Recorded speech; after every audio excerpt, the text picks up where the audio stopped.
Hey guys, Marcus here from Bass Direct again.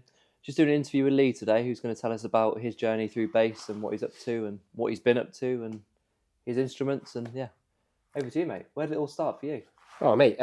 So I would suggest that it started. My mum and dad were sort of touring musicians in their late 70s, and my dad was sort of classical guitar sort of trained, and was, as he was growing up, he was playing like sort of Django Reinhardt and amazing. Those sort of jazz guitar players like Wes Montgomery, Herb Ellis, Joe Pass, that sort of stuff.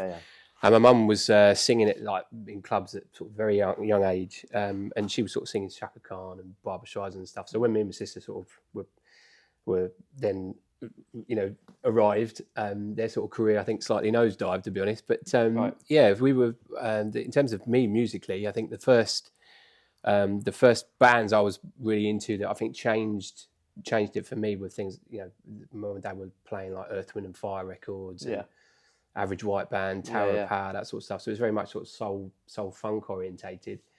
And the bass thing really come a bit later. I remember the first slap bit of bass playing that I saw.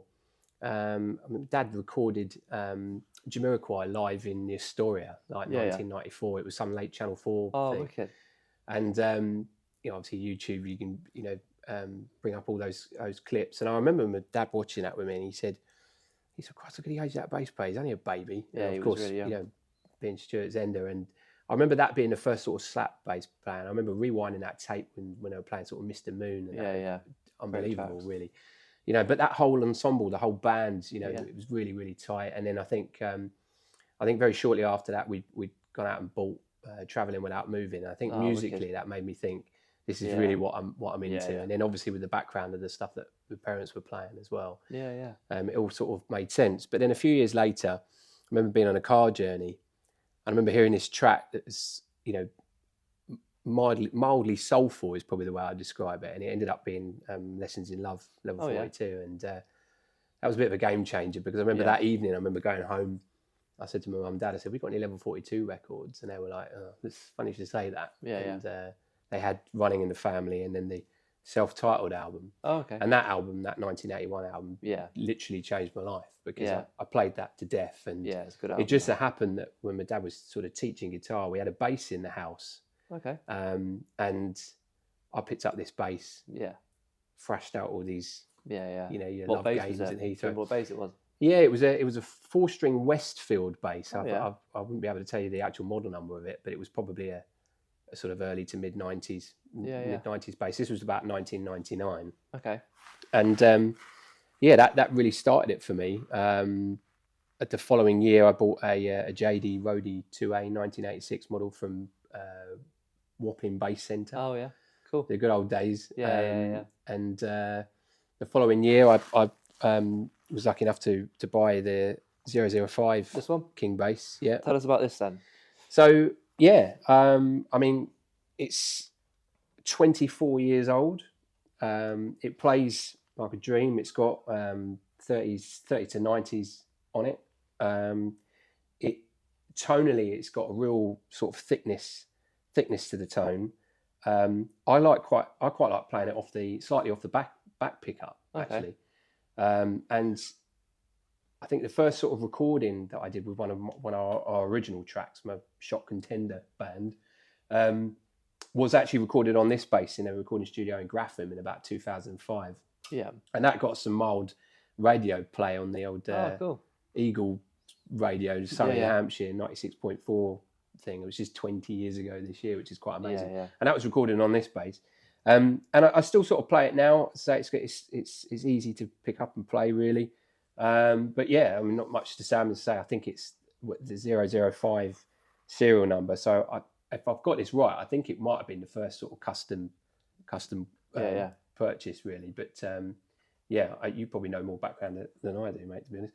But it's nice. It's a nice awesome bass to play. Yeah, it's nice. It's got the 19mm string space, hasn't it? Correct. Yeah, so 19mm. And I've subsequently I bought a second 19mm bass, which had the Mavingui top, Tiger veneer top. I remember when I saw Robin's Status at Dawn, they had these 3 strips of this Tiger veneer stuff. One was like a red colour, which I believe ended up being on the Mark Oh King's yeah, Parametrics bass. Yeah. Yeah. But I remember Dawn saying to me, she said, "Well, it's very, very thin, and obviously with the curve that the King bass is, Don't want it to snap."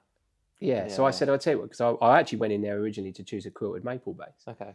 And I said, "Well, I tell you what, let's try the moving wing. If it doesn't work, don't tell me, and it'll be a surprise when I pick it up." And of course, when I picked it up, it was the right thing. But of course, that bass isn't actually here. So. Yeah, you sold that on later. Yeah, I sold that. Yeah. But that didn't play anywhere near as nice as that, and I kept coming back to that model really. Yeah, it's funny, isn't it? Yeah, and then fast forward a couple more years, about 2007 time, I bought the CS 4000. Yeah. Off a guy who was a heavy metal player. Yeah. And he just we got talking about them, and I made him an offer really, and ended up buying that. And then I ended up selling that to a guy that I was sort of teaching for a little bit. Okay. And then a few years later, just after COVID, I ended up buying it off him because he'd done quite a good job with the respray. Yeah, looks really nice. Changed the electronics on it, and that that really that plays really nice. Again, 30s to 90s on it. It's got the old. Yeah.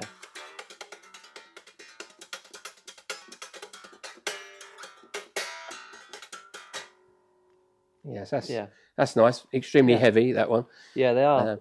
They are heavy, these, but gives it the tone, don't it? Yeah, 100%. Attack, you know what I mean, that you get with a heavier bass. Absolutely. It's nice finish that changes colour a bit, don't it, when you move it around. And I used that to record sort of our first album's worth of material. Yeah. So obviously, in the end credits or whatever, we might have to plug that.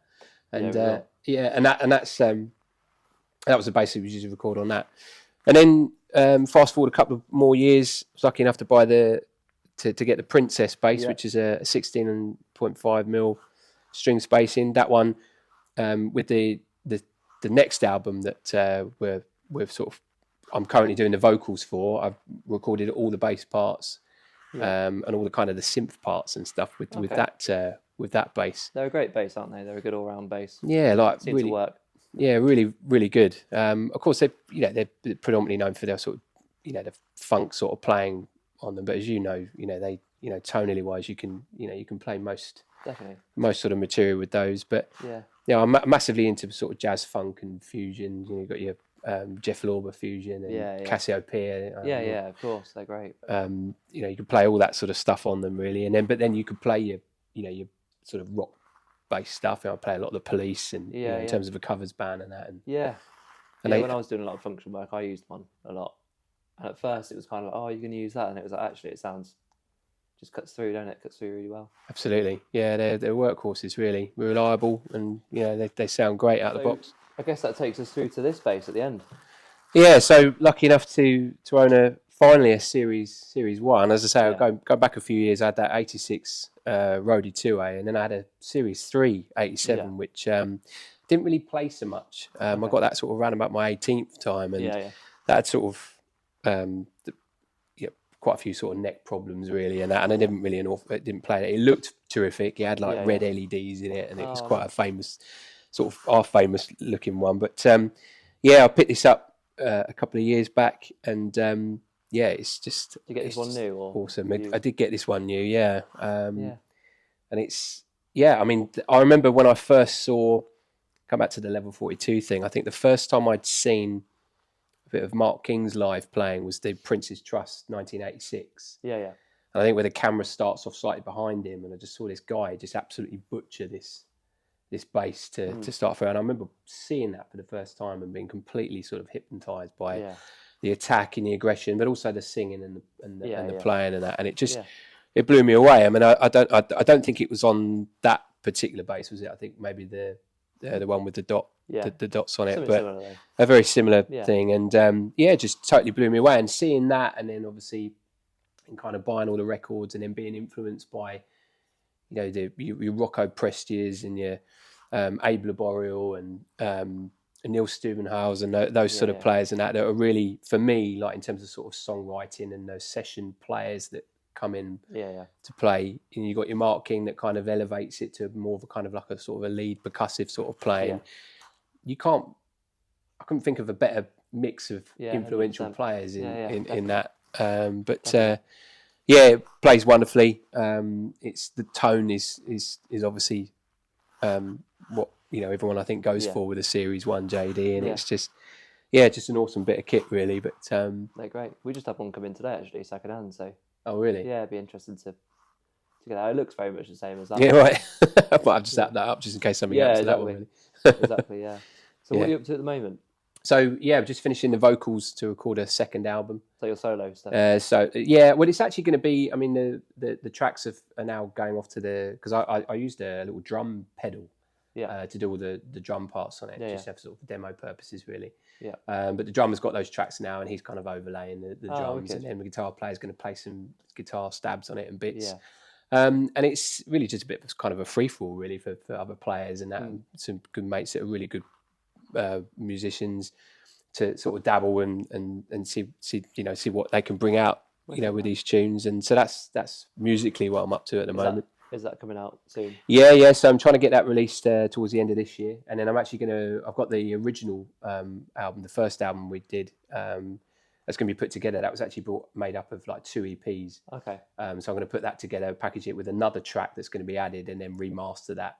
So then we kind of have 2 albums come out around at the same time. You're going to gig it as well? Yeah, 100%. That'd be the idea, and it's nice to have that two albums worth, because then you can play for an hour and 10 minutes and actually get a gig out of it. And currently I'm sort of doing sort of cover gigs, a bit of solo playing to sort of backing tracks and stuff.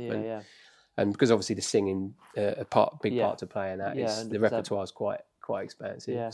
So can people find you online? Yeah. So I predominantly just use a YouTube page. It's YouTube.com/Lee Tav. I think that's it. Yeah, it is that. And sort of Instagram and the other stuff is sort of growing steadily. It's just Lee Tav _music. But yeah, I mean the social media thing, that's something that over time is probably going to expand so much, really. Has to nowadays, isn't it? Really? Yeah, 100%. Without that, it's you tend to get sort of lost in a bit of a wilderness, really. But it's just I'm very lucky to have the bases. Music's obviously been a huge mainstay in all our lives, really. And I just feel lucky to be able to actually represent and record your own stuff and get it out there and get people to hear it, really. So it's all good times. Thanks for coming in, man. Cheers, Marcus. Thank you, mate.